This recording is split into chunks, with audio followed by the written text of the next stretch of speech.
When I got the news that my son had been severely wounded and he had lost his legs, had internal injuries, I really didn't know what to pray for. I wanted him to only live if he was going to have a good quality of life. I continually repeated to the medical personnel that would talk to us, only keep him alive if he's going to have a good reason to live and be a functional human being.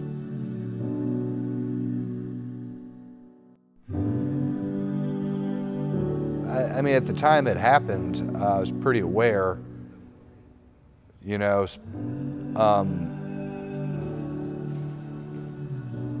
but I mean, at that particular point, it was mostly just, I really don't want to die here, you know. Then when it all really settles in, when you're like in the hospital, you know, you got some moments where it's just like, it's basically just heartbreaking.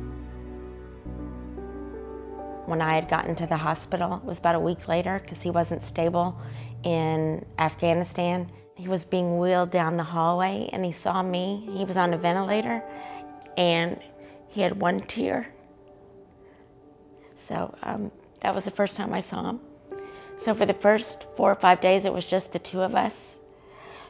And I pretty much camped out in his ICU room and just, he couldn't talk because he had a ventilator. I just kept saying, we're going to figure this out.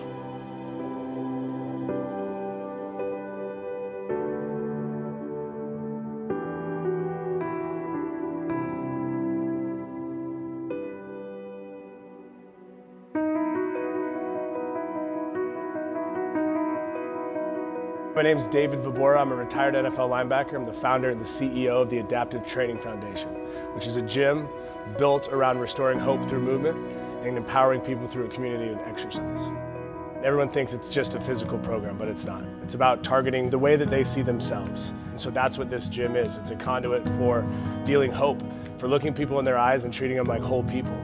Brian's story is many of these guys' stories, just different circumstances.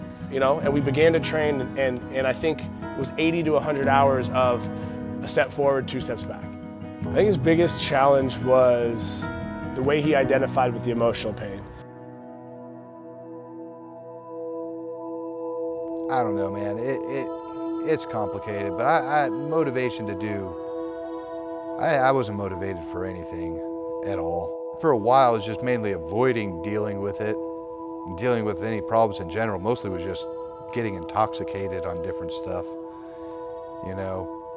And not so much pain meds, I would supplement that. I didn't get a whole lot of pain meds. Some people thought I did, but no, I just supplemented by drinking or going out on town and buying other things that I shouldn't be buying.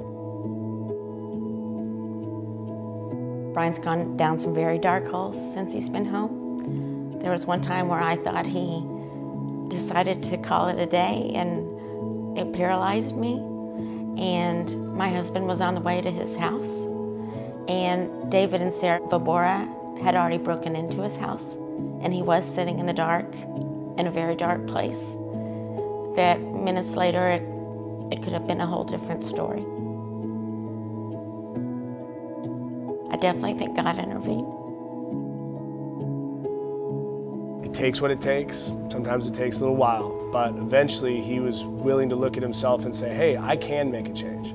And that's what this gym program does. It gets people into a place where they're connected, they're forced into a community of people with likability, and then they see like, oh man, I'm not the only person dealing with these thoughts that are floating around my head that are scaring the crap out of me. This is Buckshot. He was one of the IED detector dogs our unit had. ATF had an insanely positive effect on my life.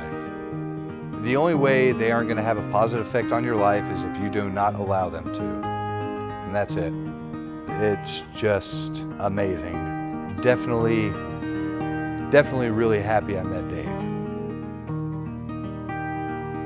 It's difficult for me to take credit for Brian's existence today. He did it for himself. We just had to get him to the position where he recognized that he was worth it. If I could describe the Adaptive Training Foundation in one word, it would be indomitable. It's a wordy one, but it's a powerful one, right? Fearless.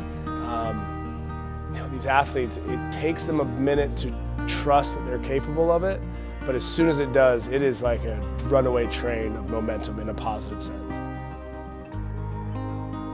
For the people that donate to different organizations, the ones that are, we want that help at ATF and others, I mean, thank you very much. I mean, because it's not just me it's helping, it helps out a ton of people. I mean, a lot of people have gone through here and it's been extremely beneficial to them, and it's helped get their lives, it helped make their lives a lot better. My hopes and prayers for Brian haven't changed, injuries or no injuries. I want him to recognize the man that he is and be the best person he can be in his life. I think if ATF was not in Brian's life or didn't come around when it did, I'm not sure Brian would be here today.